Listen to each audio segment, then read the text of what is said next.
Can you hear me now? Yep. Good evening, friends. It's Friday, which means it's time once again for another informative episode of Observations on the Roads to the Liberty Network. I'm Hobbs, and these are my observations. And joining me tonight is outdoor enthusiast, survival expert, and handsome goddamn man, Darrin Reay. How are you today, sir? I am excellent. How y'all doing? We are all doing great over here at Roads to Liberty. So, for those of you who watch the show and were not aware, I appeared in an episode of a little show called Naked and Afraid on Discovery Channel, and so did Darrin. So, we're going to not talk about that anymore. Instead, we're going to talk about how it is that somebody can go from being a productive member of the society that we live in to saying, I don't want to live in this society anymore. I'm going to go and do things on my own. And so, to talk about that, decided to have Darrin on the show here, who is living that lifestyle right now, if I'm not mistaken, correct? Yes, I am living on 1,800 acres up in the mountains in Colorado in a little camper. Was that? Sorry, that was me. So, but yeah, I'm. The first thing you can do is just cut loose. Just walk away from all that bullshit the society forces down your throat. So 13 years ago, I was working in the oil field, hated life, made buttloads of money, was miserable. So one day I decided, you know what, screw this. I'm getting a puppy, quitting my job, and going backpacking. And we backpacked for 9 straight months. And when I Jeez. came back, I said, screw a job. I started rock climbing and ended up living in a tent in the middle of nowhere out in Utah at a place called Indian Creek. And I was spending like 6, 7 months a year there. And the rest of the time, I was either up skiing in the San Juans in Colorado or, winter skiing and dead hot summers up in the mountain prospecting, looking for minerals and crystals and gold. And I kind of turned that into a career somehow. Well, they say if you do something that you love, you'll never work a day in your life, and it sounds like you're finally enjoying yourself. I wish I could say the same. I'm kind of stuck in a working for somebody else in a factory type of setting. But yeah, so it sounds to me like you had the skill and the mental fortitude to just kind of drop everything and go live that sort of life. But a lot of people probably are not that equipped. So if you were, let's say that you're just a guy, you're working your 9 to 5 job, and you've heard the HR lady say, excuse me, we live in a society for the last fucking time, and you're just ready to get rid of it all, but you don't have any wilderness survival skills really. You read magazines and check shit out on the internet, but for the most part, you're just a regular dude, and you want to get away from it all, but you got to find a good solid base to start. What would you recommend somebody do in order to just kind of ease themselves into that sort of lifestyle? Well, if you're living in a big city, move to a small town out in Hickville. You might love it. You know, people say there's nothing to do. Well, there's always something to do in the woods. It might Yeah. be getting lost, it might be catching a fish. Just go outside and try something, be a weekend warrior to start out, like disconnect from everything that is miserable, like your job, and, don't sit at home and watch TV on the weekend. Go start out, go learn something, catch a fish, cook on a fire, eat some burned shitty, fishy fish. I did a lot of that.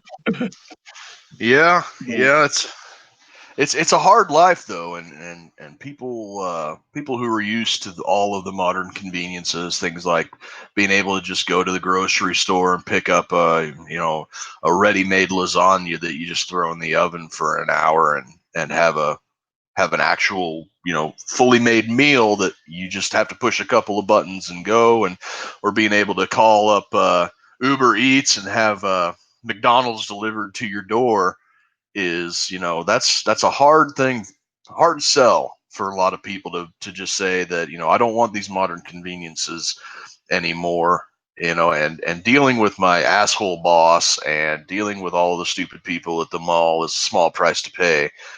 But then again, some people just finally reach that breaking point where it's get out in the woods or be on the 9 o'clock news that night, if you know what I mean. Yeah. So let's say you disconnected, from the social media, and you got away from that, and you're not ready to quit your job because you just don't quite have the money to just pack up and go somewhere.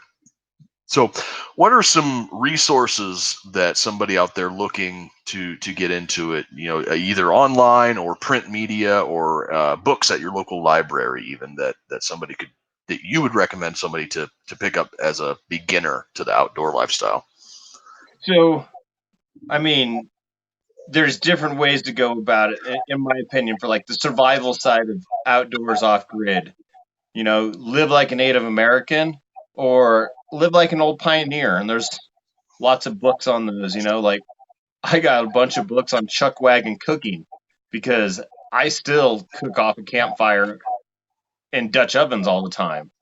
Hmm. And, learning how to prepare your food, prepare good food with minimal resources is, I think, one of the key steps to being able to enjoy not having a lot of amenities. And I mean, books are cheap, books are everywhere. Get them, read them, study. I've been living this lifestyle for years and years and years, and I still grab every book I can to find a new trick.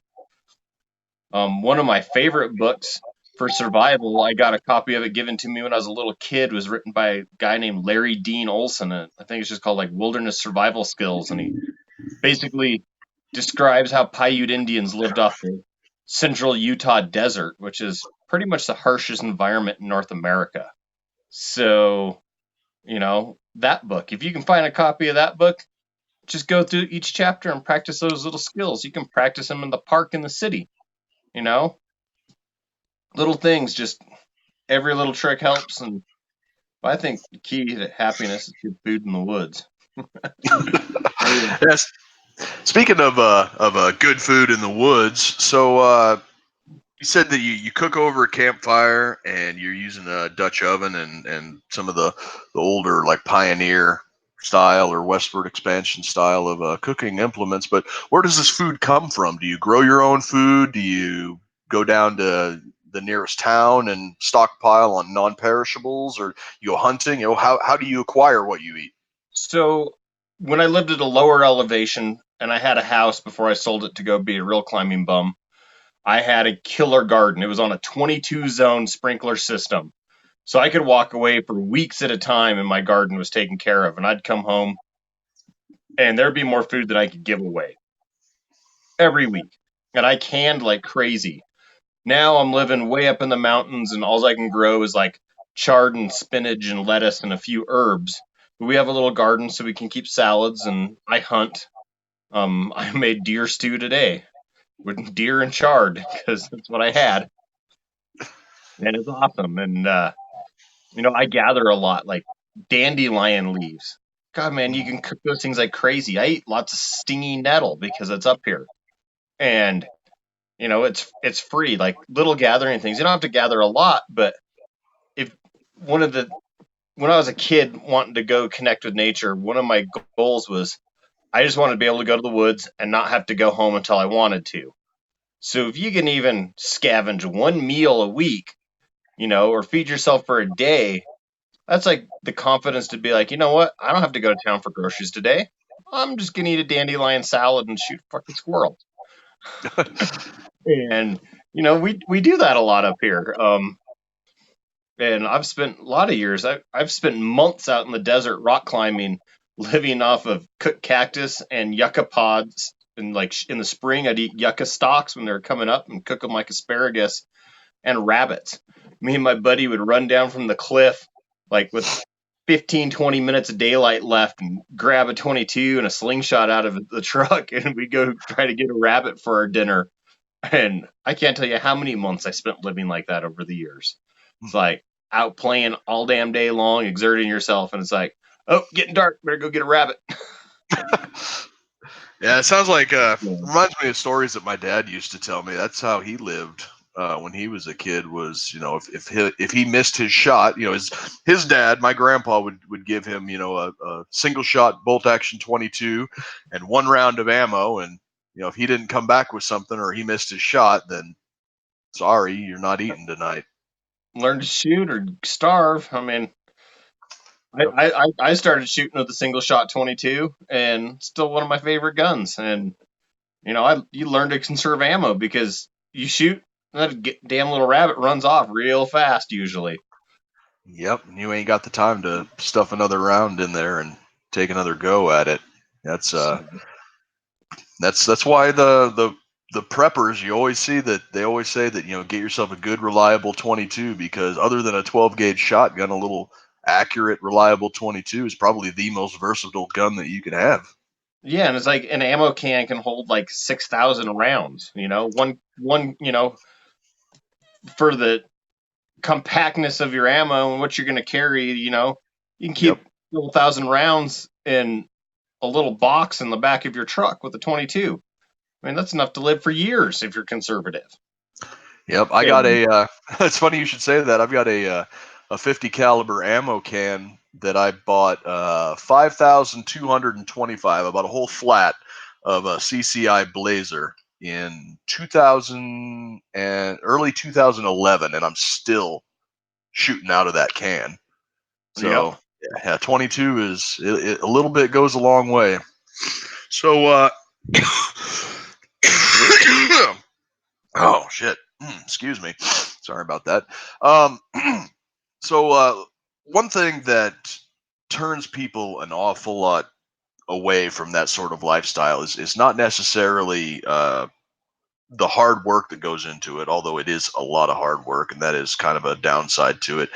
But another thing is just the mindset of getting away from everybody and doing everything for yourself.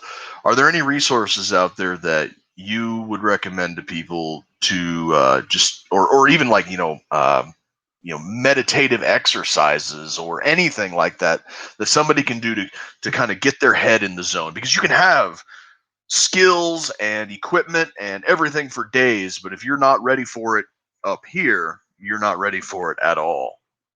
yep. I don't know about like meditation skills or something, even though my girlfriend teaches meditation, and that's how she, helps people connect with nature. But for me, it's just a clear head. Like you have to enjoy solitude. You have to be able to stand on top of an overlook and just enjoy a damn good view. Like I work all day long, 12, 14-hour days, like sunrise to sunset. But damn it, at sunset, I stop and I enjoy the view. Like I enjoy the solitude and the serenity of where I'm at. And that is my form of meditation, I think, is just being able to calm, stop what I'm doing, and just enjoy nature. Even if it's only for a few minutes out of the workday, a couple times a day, that is the peace of mind that makes me realize why I do this. Hmm. So, yeah. That's a very profound and very kind of zen way to look at things. I Yeah. don't even smoke weed, man. I still enjoy a good view. You're not gonna have anybody that around here that's gonna argue with you on that. I don't think. We got a pretty open minded audience here. I got a new puppy yesterday. Oh, puppy dog. That right there, I think, would probably help out a lot of people, is having a nice little companion that's never gonna judge you and talk shit to you. Yep. I lost my old dog right after Christmas, and I already got a new puppy because I caught myself just talking to myself. I'm like, "Ooh, this isn't good." I didn't puppy dog to talk to you. Yeah, feel a little less bad when you're talking to a dog as opposed to talking to yourself. I think I talk to my dogs more than I talk to my family, which is kind of a scathing indictment of how involved I am. But But they yeah. never talk back, and no matter what you say to them, they're still happy to see you. So Ben, the guy that we were talking to, the producer guy, he wants to know uh, if you need something to if you need to buy something, something you can't make yourself or forage out in the woods. How do you go about actually getting that as far as like buying stuff from other people? Do you just you have a day job, right? So So now I'm actually caretaking this property. I got hired to do rope access for a gold exploration program. And it was supposed to be a summer gig, and now that was almost 5 years ago, and I'm still working on this property, just taking care of it for the owner. So technically, that's my day job. Like I do operate heavy equipment. I'm the mechanic. I engineer roads on the property. I just remodeled his mansion. So like my day job kind of is living in the woods and just taking care of this, beautiful 1,800-acre property, which is perfect for me because every day it changes. But, you know, for my backpacking, like when I quit my job to go backpacking when I got Karma Dog like 13 years ago, I go so minimalist that, most of the stuff that you see a backpacker taking, I don't have. But like a tent, a really good tent or a bivy sack is something I don't want to make in the woods. Like making a shelter takes half the damn day, and it's still going to be crappy and rain's going to leak through it most of the time unless you spend days on it. Like when I went to buy a tent and I'd been backpacking and camping my whole life, I spent a month researching every model that was available right at that time from pretty much every good manufacturer. Like if you buy something, buy quality. Don't buy crappy stuff. Buy something that's going to last and is going to work like it's designed to. That's one of the keys is don't go to Walmart and buy junk. Like, research like the top ones. And, I looked through 100 tents before I found the one that was in the price range I wanted, in the weight I wanted, and the size I wanted before I picked one. And, just do some research, but always get quality stuff. Have like a lot of times I take a Bic lighter, a little ferro rod with me. I got this 1 gallon aluminum pot and a sleeping bag and a bibby sack. And I'll take a pound of nuts and a pound of dried fruit, and that's what I take backpacking. hmm, Like almost nothing, and I'll go for a month at a time with that. And depending on where I'm at, I'll take a little revolver to shoot animals or a spinning rod. Like if I'm in mountains or places where there's water with fish, a little spinning rod. And I don't even like to eat fish, but I'd rather eat fish than go to town. yeah, But yeah, yeah, so yeah. So let me just throw a hypothetical at you here. So let's say, you know, a guy, he kind of lives paycheck to paycheck, and he doesn't really have the type of money squared away to be able to actually go out and buy a whole bunch of, off-grid equipment, and he kind of just has to maybe just go out with what he has, which might not be a whole lot. It might just be like like you were saying, the bare essentials. But let's say that something breaks, or his shoes wear out, or he needs to buy something that he can't make himself. Is there resources out there like, say, you know is fur trading still a thing? Can somebody trap an animal and sell the pelts and be able to, or what how would somebody go about acquiring currency or barter items or whatever in order to get something that they can't necessarily forage or make for themselves? I mean, you kind of got to be connected. Like, I mean, depending on where you are, like I've been to rendezvous and like there's primitive living survival schools and camps and get-togethers. And a lot of those, I mean, everyone goes there just to barter and trade knowledge and trade goods. Hmm. It's half for the goods, half for the knowledge. And I live so far out there, there's nothing like that around me, really. That's more like, you go to the Midwest, you go towards bigger populaces, there's more people in those communities.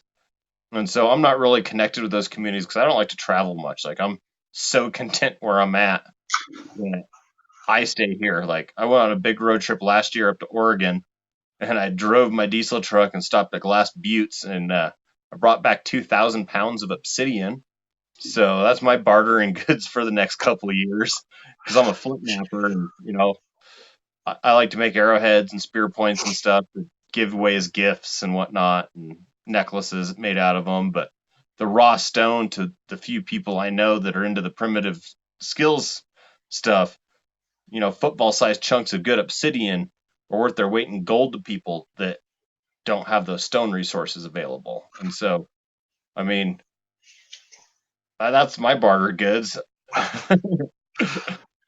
So having the if you don't have the skills and you don't necessarily have the currency, having the connections, at least to the people that are also in this lifestyle, or even people who aren't in the lifestyle, but might need something, some type of raw material that the wilderness can provide is key to being able to get the stuff that you might not be able to get for yourself out there, Yeah, correct? I mean, bartering, go introduce yourself to your neighbors. I have a blacksmith shop, and I had a neighbor that has junk piles at his place from the old mine operation. And I go down there and help him out with stuff, like labor and stuff. And he lets me go through his scrap piles, and I get all types of crazy stuff that stuff you can't buy, stuff you can't find for free just by going and saying, "Hey, do you need any help with something?" Or, "Yeah, I saw you could use a hand with this." So like the barter system, Yep. there's garbage laying around that people like me think can be very valuable.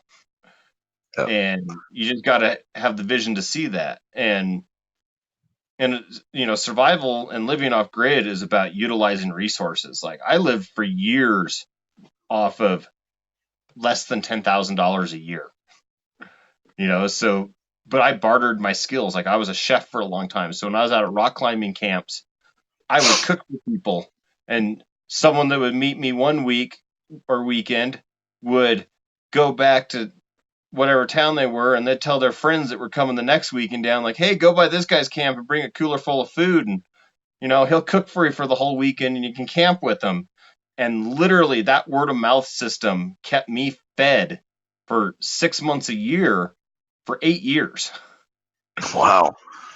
Yeah. So that's one of the things that a lot of people kind of take for granted is the connections that just going out and saying hello to the people around you. The internet was supposed to be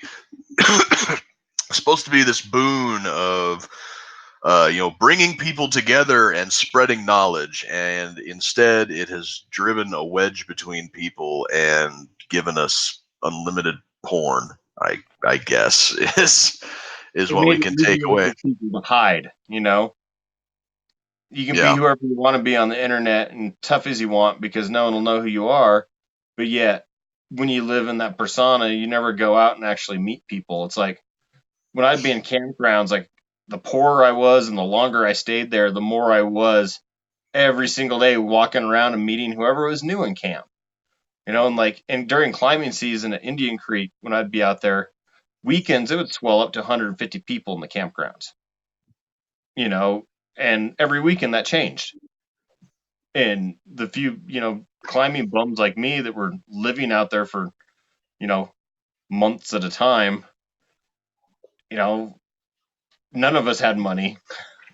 And we all like, I had posses, and those the people I met are still some of my best friends and Hmm. people that I literally, just offered a meal to. And one of the guys ended up being a client of mine that hired me to cook for him for years and years and years. And he paid me really good money every time he came to the desert. And the first time he was eating canned food, and I was like, "You're not eating that near me. Let me cook you a home cooked meal." And the guy's like, "Can you afford it?" I'm like, "It doesn't matter if I can afford it. I'm cooking this food, and you're gonna eat it." And he's like, "Well, from now on, when I come, can I hire you to cook for me?" I had a couple people like that became clients of mine that I guided for years and years. Where one guy, a doctor from LA, he came up to me to ask for a can opener to open a can of chili, and I took his can of chili and I threw it on the ground and I handed him a plate of. I believe that night I was making what I called Italian burritos, and it would be sautéed broccolini with chicken and marinara and mozzarella and fire roasted bell peppers, and I'd wrap them up in a tortilla and serve them to people. Like cheap ass food, just served really good, and it's literally what people brought me, and I invented something out of it that night. And the guy was so blown away that for the next like 6 years, he hired me 4 times a year to Hmm. guide him. Oh, nice. That's a really good story and a good takeaway to tell people that a little bit of friendliness and a little bit of neighborliness goes a long, long ways. And living off grid and living in, the scenario that I live in, it's all about utilizing your resources, and your neighbors and people around you are a resource. And, you can't let anything waste. Like, I remember when I was filming my second Naked and Afraid in Africa, I was hiking into the bush, and they make us do this like long walk in to where we set up our first camp.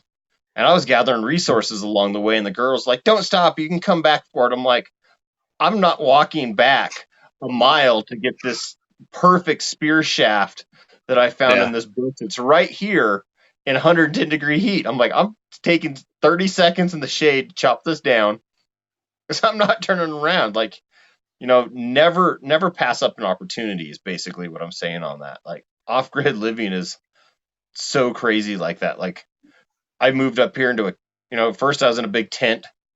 First year I was on this property, I lived in my truck. And then I was in a big tent and it started snowing, and our tent was collapsing, and somehow I got a camper given to me, but we didn't have power or anything, no water. I had a friend that I did some work for, and he gave me a wood burning stove. I'm like, cool, I'm gonna have a fifth wheel camper with a wood burning stove, so at least I can stay warm. And then when I got some money, I got a solar panel, and just like little things like that. And now I'm getting ready to build a house next year. right, Never thought that. I had a old miner's cabin that was fallen over. The roof had fallen in on it. There was trees growing out of the main room of the cabin, and I got to come along and I jacked the walls back up straight and scavenged timbers and put a new roof on the thing. And then I turned that into my blacksmith shop. And that's where I make stuff to make a living. It was a resource here that most people will look at like, oh, that's just ruins. And I'm like, you know what? I got time. And I've got scrap wood. I'm gonna make this cabin a cabin again. yeah, And it there took me you like a go. month, but now I have a blacksmith shop for a few $100s worth of roofing material that I had to buy, and that was it. Hmm. Yeah, so speaking of not passing up resources, excuse me, what is one of the resources that you think that most people just kind of pass by or overlook while out in the woods? I mean, I know it probably changes from you know ecosystem to ecosystem, but what's kind of one universal thing that most people will not even give a second look at, but the value of? For me, a lot of the resource I think people pass up on is water and edible plants. But it take so many people are scared of edible plants, but like when I'm backpacking long distances without food, I nibble on little leaves and berries and nuts all day long. Stop Yeah. for 30 seconds here, stop for a minute there. You're not getting a meal, but you're getting continued substance. And then like water, I see so many people that I've been with that, you know, they're used to as a tap. Oh, Hmm. there's safe water to drink. Well, when you're out in the woods, you can't pass up good water. And so many people I know are mindless to that. And it's like I plan my days to find it. Like I use geology to know where springs will be probable. And a lot of the times when I'm out, exploring wilderness areas and stuff, I spend my whole days kind of drifting towards those probable locations because I want to get to a spot where I don't have to filter water. I want to drink a gallon of water and move on. And Hmm. so many people, like how many people have died with, dirty water next to them of dehydration? Yep. Thousands over the years. It's Yep. like, So yeah, that's a very good point. And finding water that's the number one thing of any type of what is it, 3 days without water and you die. yep. So and A day in high heat yeah, and you can have kidney failure. yep, It's not that depends on your environment you're in as well. yeah, absolutely. And So let's take a look at the picture in the background there. It's kind of, I think, a Pacific Northwest type old growth forest or something. So let's say, out of nowhere, you're dropped off in an area like that, and you just kind of got to go from point A to point B, and you're gonna feed and water yourself as you go. So what would be some of the things that you're looking for in an area like that, especially as it comes to clean water? so good forests can very much filter the water. Your bad water is mainly near humans and livestock. So, like the Pacific Northwest, because there's so much rain, so much moisture, and when you're in a really dense forest, the forest floor itself filters water. So I drink out of lots of streams straight, and I don't know how, but I've never got sick. Probably because I drink out of the cow ponds on the ranch when I was growing up as a kid in Wyoming. You know, Build got that immune system, weird right? immunities, yeah. But I'm also like when I drink out of the cow ponds, I dig a hole, a couple feet from the water's edge on the dam side where the cattle didn't congregate and piss, and let water kind of filter in there when I'd be out hunting, and I'd always have a drink. Hmm. And in those forests, you know, berries in the Pacific Northwest. I've only been to that forest, that ecosystem one time, so I don't know a lot of the vegetation. But man, when I was there, I was eating blackberries all day long, every day hiking through those woods. Little fiddlehead ferns. I love picking little fiddlehead ferns, and they're everywhere out there. Yep. And like something like that, just little things to keep you going, especially if in an a point A to point B scenario, you don't need a lot, but a little bit can help your brain stay functioning. A little bit of fats, a little bit of, vitamins and sugars, and you can preserve, mental clarity so you don't make a mistake somewhere. I think that's where, a lot of people just a little bit, you ration it, little Hmm. sugars, a little fats, and your brain stays working. You don't need a full meal, just enough to keep going. And if you find a spring or like the little bubbly brooks that are, a foot wide coming through a mossy forest, I'll drink out of those pretty much anywhere in the world, Yep. you know? Yeah, the water tumbling over the rocks kind of aerates it and disinfects it for you. Yeah. Well, and like your smaller streams aren't coming from many, many miles away, Yeah. a little tiny, foot wide stream coming down off a rocky hillside probably is coming from a spring up on the hillside or, snow melt or, groundwater seepage, where your big, huge river could be coming from, 80 miles away and who knows what that's gone through, Yep. you know? So I'll drink from the tributaries, not the main rivers a lot of the times. Yep. And like you said, rather than drinking straight from the source, if you've got some water that may not be moving too quick, you step back a few feet, dig a hole, let the earth do the filtering for you. And it's like, well, it's filtering. When I was a kid, it was always when I was out, hunting and stuff. I'm like, oh, I'm getting thirsty. I better, but go forage for some food. Like that gives you 15 minutes to a half hour to, just circular area and pay attention. It's like, don't just sit on your ass doing nothing. Doing nothing gets you nowhere. Yeah. Is that a dig at me? I think that's a dig at me, but I'll I accept. don't think so, but you're doing something. You got a Yeah. radio Yeah. show. Yeah. So yeah, that was you were talking about the mental clarity that eating just a little bit or something.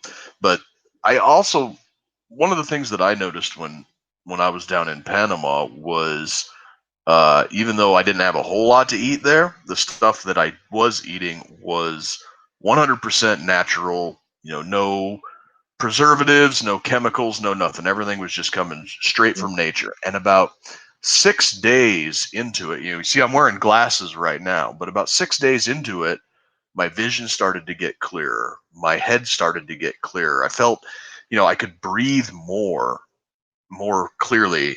And I was expecting to have maybe like dust allergies or something out there, but it was like everything was clear in my sinuses. My vision was clearing up. My mental capacity was so. Like you were saying earlier, also about the cheap canned food and everything. The natural food does have that cleansing effect on the body. Yeah, you're running optimally instead of your body trying to process toxins. Hmm. Like when you're eating that pure organic, straight from nature food, all of your internal energy is just going to processing nutrients out of it. You know, you're not having to Hmm. process toxins out of it. Yeah, exactly. Mhm. That's what a lot of the stuff that's in processed food and everything is. It's toxic. It's putting your livers and kidneys into overdrive. Yep. Like when I go on my long distance backpacking trips, very minimal, like 2 pounds of food for 10 days is my norm. Hmm. And the 2 pounds I'll carry, my food normally I'll take one Snickers bar because I love them. That's a treat. I'll take one packet of instant noodles, even though they're garbage and they're horrible for you. But like if you're in 3, 4 days of cold, drizzly downpour, a pack of hot noodles is like, worth $1,000,000. Yeah. You know, some just sipping on some broth. But my main source is a pound of dried fruit and a pound of raw nuts. Oh, it was almost always almonds and walnuts mixed together, or one or the other. And that was my sugars and my fats to keep my body going. I don't need a lot of calories, but I need energy for my brain to function because a lot of when I'm backpacking, I'm always prospecting. I'm always going out into rugged areas to look for crystals or gold. Like I am a gem hunting fiend. Like that's my biggest rush is unveiling treasures from Mother Earth. Hmm. And I mean, I've got probably $100,000 mineral collection that I've collected. I've got, topazes that are that big around that are sky blue and glass clear, Hmm. stuff like that come from Colorado. And I've got shoe boxes full of them. Well, And that's good barter but, stuff. but when I'm out in the woods on a minimal calorie diet and I'm carrying a pick, my weight that I save and not carrying the kitchen sink with me so I can carry a pickaxe and a shovel, go in for 2 weeks and come out with 100 pounds of rocks on my back sometimes. But I'm out on cliffs and in rugged terrain, negotiating, on cliff sides, climbing, scrambling. One mistake, there's no one going to rescue me. No one's going to find me, and I'm dead. So, that mental clarity of just having a little bit of fats and a little bit of sugars is one of my ultimate survival techniques for when I'm alone in the woods. Yeah. So, But yeah, you're saying that and one trail mistake nibbles. is what's that? And trail nibbles. I don't let a dandelion go past me when I'm out backpacking or hiking. Yep. That right there, that's probably the one thing that I think if anybody watching this right now takes one thing away from this is know the plants in your area, and if you're expecting not to, have a full meal, nibble on everything that you see. Yep. And I Yep. I do it whether it's a day hike or a 2 week hike. It's like it's become my practice and it keeps my body used to processing some more bitter wild plants too. And I've Hmm. studied botany and I majored in Plains Indian anthropology and range management. And so I know a lot about how the Native Americans in my region where I grew up processed the plants. And I've studied intensively how to identify the plants throughout their seasonal cycles. You always got to take seasons into account. In Yep. every environment, and where I live, you know, I grew up out on the plains at like 3,500 feet elevation. But 15 miles away, the mountains rose up to almost, to 13,600 feet. There's a lot of different ecosystems between the ranch and the top of the mountains. Yep. And so, and everything changes as you're going. So, like, living out in the woods is, learn where you want to be first. Learn one thing, one place, and then you adapt what you've learned really well for that to other scenarios. There's always going to be one or two little crossovers that you can figure out. Yep, absolutely. So let's kind of shift gears and have a little bit of fun here. So you're out there in Colorado right now, and you know the area that you live in. You said you've been living in the same area for years. You know all the plants and all the animals and everything. So let's have a little bit of fun. What are some signature Darrin recipes for foraged off the land food? Like you got your Dutch oven and you got your campfire. Uh, to you can cook your meat over and whatever. So what's some of your favorite things to cook while living off the land? One of my very favorites is marmot. Like, you know, how much wood could Yeah, a woodchuck chuck if a woodchuck could chuck wood? Those yeah. little woodchuck marmot thingies are yummy. They have like a really lean because they only eat grass. They got this like really lean dark red meat, and when you cook them slow in a Dutch oven, they're like having a roast beef. Hmm. And when I'm up digging crystals and stuff, and I'd set up a camp, and I wouldn't be going back to town for a while, I'd find where they're barking at me during the day, and I'd go set up snares over their holes, and I'd block out all their entrances but one, and throw a snare on it, and go dig crystals all day long and catch a woodchuck. And I'd take them back to camp and slow roast them in a Dutch oven. And a lot of times, onions, celery, carrots, potatoes are fresh vegetables that I'll take camping with me because they don't need to be in a cooler with ice. Just in a cooler in the shade, and they'll stay fresh for weeks back at my truck if, I'm at a trailhead somewhere camped out of my truck. Like, I don't backpack in with that stuff. But like I was saying, stingy nettle. I like to cook stingy nettle with coconut milk and make it like sag paneer, or what is that? The stuff at the It's marmot. but so stingy nettle is one of my favorites up here. I have done crazy things with raspberries and dandelions, and I like to make like a hot stir fried salad with them. Like make it yummy. I have morel mushrooms that grow up here. You Hmm. know, in the early season, like I'm out hunting for morels if I don't have work to do. And I found like 4 patches this year that I'm going to go back and, I found 3 of the patches later in the season. I just found little dried morels. Like, oh, well, I'll be back there when the snow melts off next year. But Yep. when I was, so I got my driver's license when I was 15, and I would drive up into the mountains on my days off and go camping, and I'd have squirrel and beans. I would fry up a squirrel in my gold pan and dump in a can of beans with fried squirrel. And that was like one of my, like 15, 16 years old. And that's what I'd be eating every night at the trailhead when I'd be out panning for gold and fishing. Because squirrel and beans is way better than fish, in my opinion. Yeah. I'm not a big fish person either, but if it's the only thing you've got, then it's the only thing you've got. I'll eat it over nothing, but I'm bound to find something before it normally. Yep. Yep. So let's see, we've gone over quite a bit here. We haven't quite filled out the hour yet. So is there, any words of wisdom that you just want to impart, or if we got anybody listening that wants to ask any questions, go ahead and drop them in the chat now. Like everyone watching this obviously has internet, and I hate to say it, but you know, I watch YouTube nonstop, like when I have spare time to learn skills. Like I'm specifically seeking out knowledge, and like you got to weed through, 500 idiots to find one person that knows what they're talking about normally. If someone starts a video out like, so I watched this video yesterday and now I'm going to do it, just stop watching it right there. Like, that means they don't know anything. They're just going to learn how to do it wrong. Yeah. But, blacksmithing, foraging, shelter building, like all of that knowledge is so available now. Like when I was learning to live off the grid, as a kid. Like I wanted to learn to live like the Plains Indians did in the Wyoming, Montana ecosystem. And the only way to gain that knowledge when I was a kid was to go find elders and old timers that had that knowledge and were willing to talk to you. And that was freaking hard. Now all of that knowledge is a click away. So Hmm. study.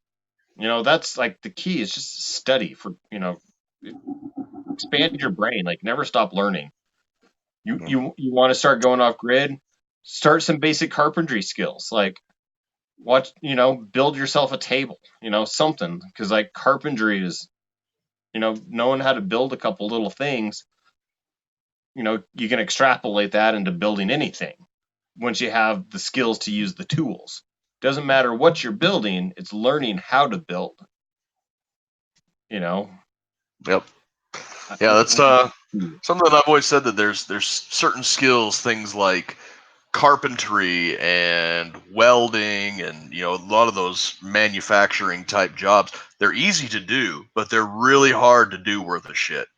yep. That's the thing. It takes a lot of practice. Any idiot can hammer together a couple pieces of wood to make a functioning table, but it's not going to last very long, and it ain't going to look very pretty. And Exactly. if your objective is to have something that lasts for a long time, or even just to make something that you might be able to sell or barter for something that you really need, you're going to need those skills, and you're going to need to practice them. And that's a trap that I find myself falling into a lot. Is I've got a lot of knowledge on how to do stuff up here. It's just that I've never actually put my hands to it. I see so many people that have asked me questions and I've met, that wanted me to teach them survival. They have a fear to try. Hmm. And it's like, God, I have failed so many freaking things and so many times. But a failure to me is I didn't fail it. I learned not how not to do it. Like Exactly. I set up a blacksmithing shop, and it's like every person I know practically that does it is like, I make knives. I just want to grind knives. And I'm like, I got a blacksmithing shop to learn how to make the tools to make other things. Like I've only made one knife in, 4 years of having a blacksmith shop. Hmm. And Yeah, good knife. You only need one. yeah, and it's out in the blacksmith shop, and I use it to cut twine and rope to hold things down in my little blacksmith shop, like, but it's like I found an old door latch that was all hand forged. It was on one of the mine buildings on this property. And I've been trying to duplicate that, and there's so many intricate little parts to it. It's like a crazy, like it's like 15 pieces all fit together, and some of them are like forged, you know, stabbed through and then forged around and another piece. And it's crazy, but it's just the coolest little door latch. And I want to have those in all the rooms in my house when I build it. So I've been taking myself through learning skills to get myself up to build more intricate things. The first thing I forged was little bent things for tightening the chains on my truck so I can get in and out of here in the winter. You know, a a super simple tool. And the first one I made was ugly, but it worked. And then the next one I made, I squared the piece of rebar out, and then I put a twist in it, and then I back twisted it. So, started making it more decorative and just practicing little skills while making functional tools. But man, I've failed on a lot of things too. Like messing tempers up, not heating my metal hot enough and trying to bend it and it just snaps, Yep. after 3 hours into a project. Like you do it a couple times and you learn not to do it, but you got to Yep. learn. Don't be afraid to try, is what I'm Yep. saying. Yep. That is, I think, probably one of the more important takeaways that anybody watching this can also, in addition to, eat everything that you come across when you're out in the wild. Also, um, the desire that we have in modern society to just get that instant gratification, to do it one time and do it right, because it's either already been done for us, or the process is made idiot proof. We have that desire to succeed on the first try, but nothing easy is worth doing, or that's not how I want to say it. What is that saying? It's like everything good comes at a cost, basically is what I'm trying to say. And the easy stuff doesn't matter, and the difficult stuff, you're going to fail, you're going to fall on your ass, you're going to get up, you're going to dust yourself off, and you're going to do it better the next time. And then you're going to do it better the next time. And before you know it, you've built the Taj Mahal in the middle of a mountainside in Colorado. Yep. I mean, when I first started doing construction, because when I was in my early 20s and teens, I was a chef. And I did that for years. And then I went to the oil field where you don't really learn skills other than driving big trucks in crappy weather. Mm-hmm. But when I started phasing into being a rock climbing guide, I would I have a friend that's a contractor that would call me when he needed a little help with something like, "Hey man, I just need an extra hand." And I'd go help him for a week here, a week, couple weeks there, normally in the winters when I didn't have much going on. But I was a sponge trying to get every piece of knowledge from him. And then I eventually remodeled my own house before I sold it. And there is stuff I had to redo like 3, 4 times because it was so crappy before I figured out how to do stuff right. But then, you know, 10 years later now, I just remodeled a massive mansion, and did work that I never thought I could do, 5 years ago. And I'm doing it because I'm trying. And I fail and I redo it sometimes. And it's like, I wouldn't be able to do it if I didn't try it. All right. And, you know, I have no fear of failure. I don't like failing, but I'm not going to let a failure stop me from trying harder. Yep. That's just something that people got to learn to get over, their own pride. I think is probably the biggest hang up that a lot of people have to, acquiring new skills is, well, what if I fuck this up? Uh, who cares? As long as it's not something that you can't go back and fix, or it's not something that's going to get you killed or something like that. You gotta just get up off the ground and try again. Yeah, I mean, just, and survival's that way too. It's like, God, look at how many people have built a shelter on Naked and Afraid that fell down in 3 days, but then they build another one and take their time and they have a rocking shelter. I've seen that scenario unfold 100 times. Yep. And, and there's some people, that have no skills, but yet they try so damn hard. Like my partner in Thailand, my first partner, she had like no primitive living skills. And they didn't portray, they edited her into what they edited her into. But man, that girl got up and from sunrise to sunset was doing something to make her living situation better. She was helping me look for food. She was making herself clothes. She kept herself busy and she tried. Like, I mean, she failed miserably at some of her stuff, but then she just did it again and did it again and never stopped trying. And that was like, I didn't personally, we didn't get along, but I had mad respect for her determination. And, that says a lot about some people. Yep. Yep. Sure does. That's the mental part is about 60 to 70 to 80% of dealing with that type of scenario is just being able to embrace the suck. Yep. I mean, we learned that in the army. Yeah, that's right. You were in the army, weren't you? Oh yeah, I joined right after 9/11, man. Yep, Wyoming me too. National Guard for life. Woohoo! Uh, all right. But, So before we wrap it up, we got about maybe I think 10, 15 minutes left here. So basically all the hypotheticals and the scenarios that I've thrown at you right now would be for just a single person deciding that they wanted to embrace the outdoor off-grid lifestyle. But what do you do if you got a family? You got somebody that they got a family, but they're sick of the crap, and maybe their significant others not exactly as on board with it as you would like them to be. But you just kind of want to get away. You want to minimize your footprint, minimize that clutter that you have in your life, and just kind of start getting yourself back to nature. What advice would you give to somebody who's looking to do something like that with a family? You know, for like families, I look at, there's city living, there's small town living, there's rural living, and then there's completely like backwoods off grid living.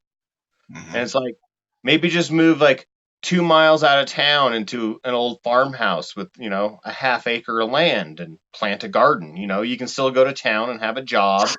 You can get to the grocery store year round. Like where I'm at right now, I got a snowmobile shuttle or plow the roads with a bulldozer and throw mud chains front and rear on the truck. And even then sometimes I can't get in. So like right now we're snowmobile shuttling until March, end of March. You know, that adds an hour on to going to town. Yep. So, not everyone's willing to do that. But like just going out and, having a garden, like having growing your own food and eating it is like such a zenful thing. I don't know why more people don't do it. It's like everyone has a lawn, but no one has a garden. And that's just wasting water. It Yep. used to be called the Victory Garden, where the government gave you seeds and said, plant a garden, save our economy. And now oh, you can't have half the cities now are like, if you plant a garden in your front yard, we're arresting you. That's that conspiracy, man. They're just trying to keep you down by making you as dependent on the system as you can. Yeah, but it's just like, just one little step. You don't have to go full off grid. Just, Yeah. maybe move out in the country and have a few chickens. Chickens are awesome. Like, if you just have a few chickens, like, you're gonna learn to love them, man. Everyone has its own personality, and they'll come when you call them. And, a few chickens in a garden and 5 miles from town, and you have the in between world. And then you can start phasing yourself out from relying on a 9 to 5 job more into a trade and barter. Like start crafting something. You're not going to become a master craftsman overnight, but in 2 or 3 years, you might be ready to like, well, screw my job. Now I'm making furniture that people want to buy, you know, and you can, phase yourself out of that. You don't have to just cold turkey yourself from society like I did. Well, I never really was part of society, but Yep, yep. That is getting yourself from being a city folk with a 9 to 5 and the nuclear family with 2.1 children or whatever the statistic is to going off grid. That could be something that you have to phase yourself into over the course of several years. It's not an overnight thing. yeah, and it's like I said, you can just get to a point where you can build an independent life, which is to me off grid. You can still have a power line and a septic tank and running water, but you can prepare yourself to be like, okay, well, power's down for a week. It doesn't matter. We got our food, we got canned food, we got yada yada yada. We can get by on that. Hmm. And I've had a lot of friends over the years that have moved from the city out to the country.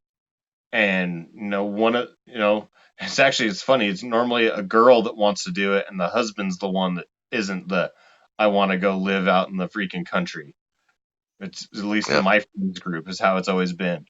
But it's like kids start to be more active. Everyone becomes more healthy. Little chores around the yard when you have like a half acre or more. Man, you can't help unless you're just a lazy alcoholic drinking beer all day long. Like there's no way you can not stay active trying to keep a place like that just pretty. And you throw a few animals in the mix like chickens, man. You can wring their necks and fry them in a pinch, or you can just wait for them to spit an egg out every day for you. Hmm. Yep. And gardens, man. I have a storage unit in town, and it's a 10 by 20 unit, and half of it is crystals boxed up and packaged. And then there's a big stack of boxes of books, and then the next biggest stack is canning jars. Because when I sold my house, I wasn't willing to get rid of a single canning jar. 'Cause it's like I will have a greenhouse or a garden someday, and those canning jars will get put to use again. and they're Hmm. expensive and they're a pain in the butt to find. Yeah, I it's one still, of those dying skills. yeah, I still have canned food up here that I canned in 2011 when right before I sold my house, and from my garden, and it's still good, and it's still like, now it's like my delicacies. Yep. Okay, so we're a little bit past an hour now. So you're not really the social media type. So normally I ask my guests like, where can people find you? And but that's not really your thing. So Um, I'll just let you kind of close it out if you want to. Tell so anybody some parting thoughts. I am on Instagram still. I just got rid of Facebook because it got too, weird, too much life sucking. But I think it's Alpine Wonder on Instagram. Yeah, figure out how to spell that. But Yeah, I think Ben might be able to pull it up anyways, like here all for I a can say to second. people, man, just enjoy your life. Like we only live once. Go have fun. Like for me, being in the woods, living off grid was my ultimate goal. When I was in kindergarten, like I was actively learning to live off the land like a Native American because I wanted to go camping and not come back if I didn't want to. And now I got a job taking care of a guy's 1,800 acres up in the mountains. This property goes up above 11,000 feet, and the mountain it's on goes up to almost 13,000 feet, and it's wilderness behind us. It's like this job found me, like my whole lifestyle moved towards it because I was seeking happiness at every phase. I wasn't, I had 3 job offers this year to make, like over 200 grand on each of them. I turned them all down so I could live in the woods still because happiness is more important than anything. It's like you ain't gonna get buried in a golden coffin, but you can die with a smile on your face. All right, so Ben's still looking for that Instagram. I think I'm gonna I still have a fan page too that I post on. I think it's Darren on the Mountain on Facebook. I still post to that one sometimes too, but Okay. I kind of gave up on social media because my spare time is reloading ammunition. I do cowboy action shooting now, and so that costs me 1,000 bullets a month. Yeah. Yeah, that's kind of the pain in the ass for me is like, I work and work and work, and by the time I'm done working, I'm too tired to practice shooting, but I want to practice shooting and I don't have the money to buy the ammo that I need. So it's kind of one of those self-defeating hobbies that I have. And Yeah. right there on the bottom is the Instagram. That should be you, right? I saw it pop up a second ago. Yeah, it So should be down there. Alpine Wanderer. yep. All right, so Hmm. that'll Yeah, I got that'll my own take you. shooting range up here out to 200 yards. Lucky you. I might have to It's come visit really sometime. expensive. Might have to come visit you sometime. Oh yeah, come on out, man. We got a spare camper. Got an extra bucket so you can have your own shit bucket too. Oh God, visions of burning it dance Oh in yeah. my head. All right, so Don't burn it everybody, with diesel fuel though. yeah. All right, everybody. There's yeah, That's there's my there's 4th of July picture. Yeah. But perfect. awesome. All right, everybody. Well, that'll about cover it for today. If you enjoyed it, go ahead and give us a like and a share. Tell your friends. We're here just about every Friday at 9 p.m. Central Time on Observations on the Roads to Liberty Network. Roads to Liberty on Facebook, Instagram, all of the various podcasting apps and everything out there. We're also now affiliated with the Think Liberty Network, so you might be able to find us over there. Uh, for everybody here at Observations and Roads to Liberty, I'm Hobbs. Our guest tonight was Darrin Reay, outdoor enthusiast and guru. Thank you very much for joining us, and y'all have a wonderful day. Thanks for having me. Good night, y'all.